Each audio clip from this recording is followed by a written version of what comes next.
time is 10 o'clock. Good morning. Here is the national news. First, the top stories. Surveyors ask Governor Amosun to quickly assent to anti-land grabbers bill. Boko Haram faction ready for talks over more 83 Chibok schoolgirls.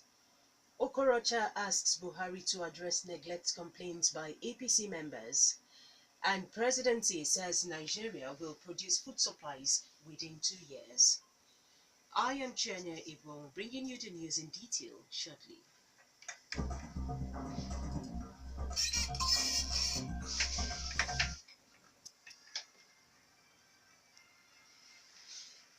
Now the news in detail. The Nigerian Institution of Surveyors, NIS, has asked Governor Ibikunle Amosun to immediately sign into law the Anti-Armed Robbery, Kidnapping and Land Grabbing Bill passed by the Ogun State House of Assembly to reduce criminal activities in the state.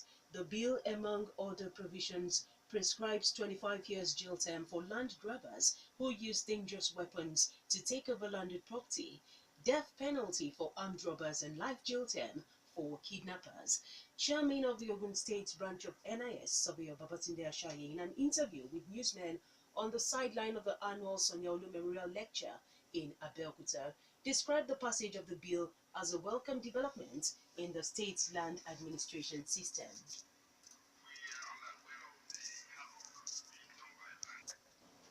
He also called on the State's Bureau of Land and Survey to always make use of geographical survey before approving the erection of high-rise buildings to prevent building collapse.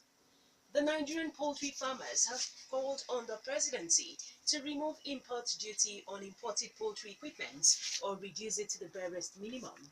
Ogun State Chairman of the Poultry Association of Nigeria, PAN, Dr. Lekan Odunsi, who made the call in Ilaro at a news conference to mark the 2016 World Egg Day, said poultry equipment should attract low or zero import duty.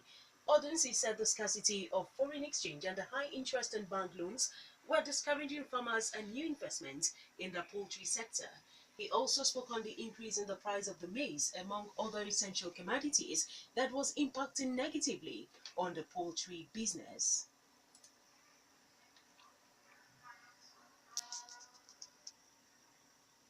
The state PAN chairman, represented by Mrs. Blessing Alawadi, the chairperson of the Remo zone of the association, said failure by the federal government to intervene in the challenges facing the poultry farmers will eventually affect food supply and increase the level of unemployment with long adverse effects on their economy. Meanwhile, the Olu of Ilaro, Obakende Olubenle, has advised the presidency to introduce a 3-month compulsory farming into the National Youth Service Corps scheme to encourage the youths to key into its agricultural program. Oba Olugbenle, who made the call while receiving the Ogun State Executive of the Poultry Association of Nigeria in his palace in Ilaro, said if the presidency is serious about its diversification of the economy into agriculture, youths must be co-opted into farming.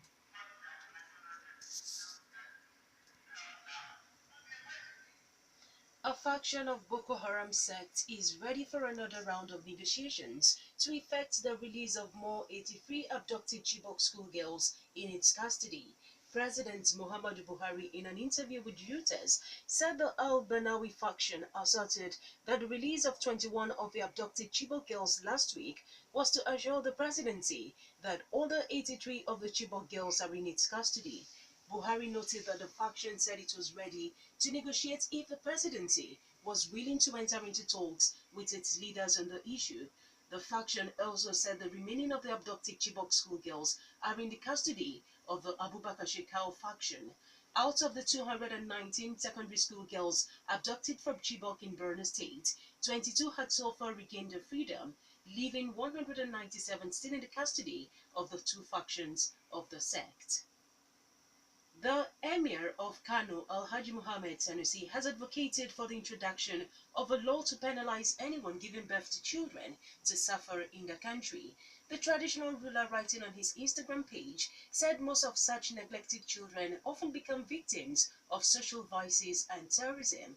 The emir particularly asked the Nigerian Muslim community to consider pegging the age of marriage due to the realities of the present economy and the consequences of early marriage. He asked Nigerian Muslim community to take a cue from Muslim countries in Asia and North Africa who had pegged the age of marriage, such as 18 in Egypt, 17 in Morocco, and 19 in Malaysia. Apart from the economic realities, which the emir noted makes early marriage no more feasible, said it subjected women to reproductive health challenges. Governor Rochas Okorocha of Imo State has pleaded with President Muhammadu Buhari to consider the complaints of neglect by his administration being made by APC members in the country's 6 geopolitical zones. Okorocha, who accompanied Buhari on his official trip to Germany, also urged the president not to ignore calls from the reconstitution of his cabinet. He spoke amidst the controversy trailing the complaints by the First Lady Aisha Buhari that the Buhari administration had been hijacked by a cabal who were dictating who gets federal appointments. The governor, speaking with the State House correspondents after meeting with Buhari at the presidential villa Abuja, said several APC leaders believed that Buhari was not carrying them along in appointments into federal positions. Okorocha, who is the chairman of the Progressive Governors Forum, said there was the need for the president to make amends very fast. A retired Ogun State High Court Justice Ademola Bakari has expressed concern over the raid of homes of some senior judges by the operatives of the Department of the State Security Services, DSS. Justice Bakari, speaking with Rockcity FM in Abeokuta, said whatever the allegations against the judges, the security operatives ought to have followed the due process before carrying out the raid in order to preserve the dignity of the bench.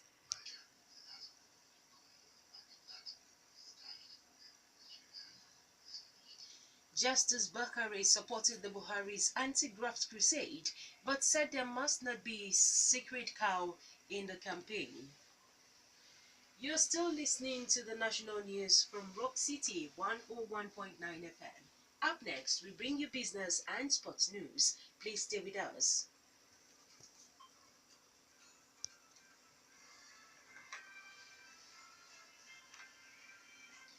Now in business, Agriculture and Rural Development Minister Chief Audu Ogbe has assured Nigerians that the country will be self-sufficient in food within the next 2 years.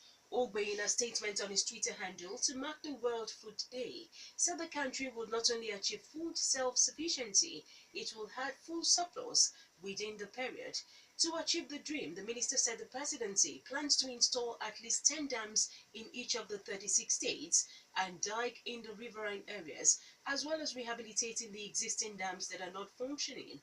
He also said cheap loans would be made available to farmers through the Bank of Agriculture. The minister also said agricultural machinery will be brought in and food processing encouraged to reduce the post-harvest losses. Finally, in the national news, sports news. Coach Benga Ogumbote is expected in Uyo today to open contract talks with Aqua United FG as the manager. Ogumbote, who managed Shooting Stars clear of relegation for the second straight season, is now the top target for Aqua United after Imama Amakpakabo opted to stay at Champions and Rangers. If Ogumbote agrees on a contract with Aqua United, he will replace the experienced Belgian Maurice Kerman. Aqua United has already embarked on a massive reorganization after they finished a disappointing 14th this past season. They have fired 9 top players, mostly for indiscipline. That was the national news, and just before we go, the major stories once again. Surveyors asked Governor Amosu to quickly assent to anti-land grabbers bill. Boko Haram faction ready for talks over more 83 Chibok schoolgirls. Okorocha asked Buhari to address neglect complaints by APC members. And finally, the presidency said Nigeria will produce food surplus within 2 years.